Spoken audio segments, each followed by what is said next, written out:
தெரியாத பகலுக்கு புரியாத பொழுதொன்று நீ காட்டினாய். இதயத்தில் நீ இருப்பதனால் நான் தூங்கும் நேரத்தில் என்னுள்ளே தூங்காமல் நெஞ்சுக்குள் வாயாடினாய்.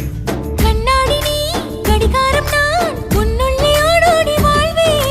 காதல் எனும் கடுதாசி நீ என்றென்றும் அன்புடன் நான்